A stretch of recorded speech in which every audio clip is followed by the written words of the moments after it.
কাকে বাজারের বলছিলেন? বাজার কাকে বলে জানেন? মানুষের জীবন মৃত্যু নিয়ে যারা বেশাতি করে, তার থেকে বেশি আর বাজারে কে আছে বলতে পারে?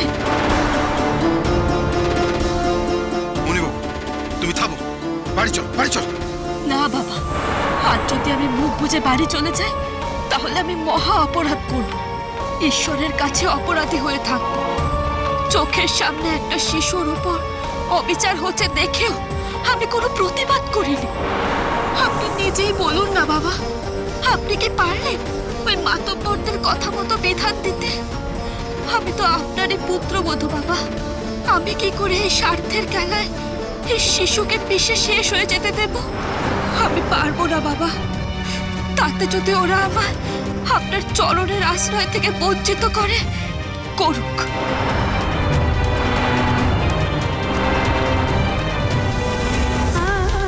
আমায় অসম্মান করে, করুক, কিন্তু আমি গোরকে ছেড়ে যেতে পারবো না বাবা। মনিবউ, বেশ, তর্কের খাতিরে ধরে নিলুম হরিদাসীর সম্পত্তি রইল, তাকে চিতায় তুলে আগুনও দেওয়া হলো। তারপর ওই অজাত কুজাত বাচ্চার দেখভাল কে করবে? তুমি? বলো মনিবউ, বলো। আমরা নিজের কানে শুনেনি এই বাগদির পোকে বামুনবাড়ির অন্নে মানুষ করবে এই অভয়চরণ ভট্টাচার্য। বলো বলো অভয়চরণ, বলো। এসব কথা জানতে পারলে তোমার শিষ্যরা যজমানরা তোমাকে ভক্তি করবে তো? তোমার দাপট থাকবে তো? মনিবউ, মনিবউ, তুমি আমার কথা শোনো। বাবা, একদিন আপনার ছেলে কবিরাজে পড়তে চেয়েছিল, সেই দিনে মাতব্বরদের ভয়ে আপনি ভেবেছিলেন সমাজে আপনার খ্যাতি, নাম এইসব কমে যাবে, লোকে আপনাকে আর ভক্তি করবে না। কিন্তু কিন্তু বাস্তবে তার উল্টোটাই হয়েছিল বাবা। আপনার শিষ্য সংখ্যা উল্টে আরো অনেক গুণ বেড়েছে। মানুষ এত বোকা নয় বাবা, ওরা সৎ অসতের ফারাক করতে জানে। আশেপাশের এই 10টা গায়ে আপনার মতো শিক্ষিত সৎ ব্রাহ্মণ আর কে আছে বাবা? আমি বলছি বাবা, যারা আজ আপনাকে একঘরে করার ভয় দেখাচ্ছে, তাদের পরলোকে কাজ করার জন্য তারা আপনারই দ্বারস্থ হবে। মুখ সামলে কথা বলবে মনিবউ। চিৎকার করে সত্যকে থামানো যায় না মুকুজ্জে মশাই।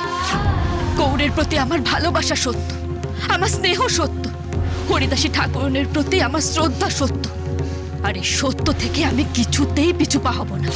আপনার যা করার আপনি করে নিন। তাহলে অভয়চরণ, এটাই তোমার শেষ কথা, তাই তো? তুমি আমাদের কথা মতো বিধান দেবে না, উল্টে বাড়ির বউকে প্রশ্রয় দেবে। বেশ, আমরাও যা বোঝার বুঝে নেব। চলো, বুঝে নেব আমরা। চলো। কালু,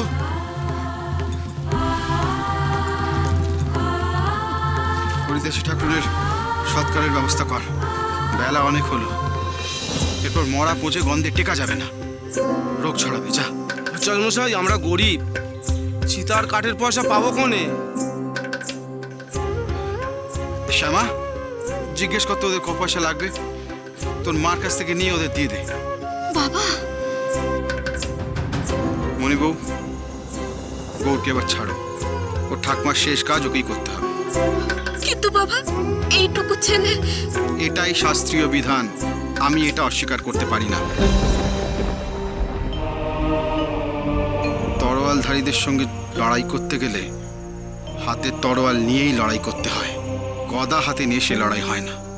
তেমনি অশাস্ত্রীয় বিধানের সঙ্গে লড়াই করতে গেলে শাস্ত্রীয় বিধান দিয়েই করতে হয়।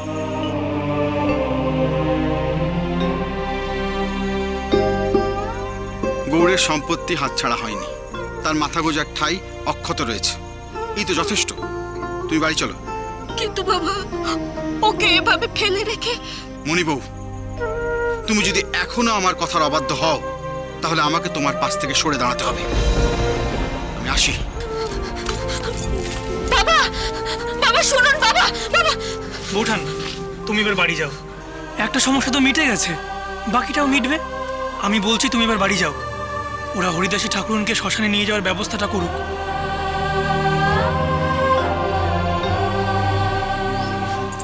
গৌর, গৌর, গৌর, এই এই তো জ্ঞান ফিরেছে। ভয় পাস না বাবা, আমি আছি তো। সবাই যা বলছে তা শুনিস, লক্ষ্যে ছেলে।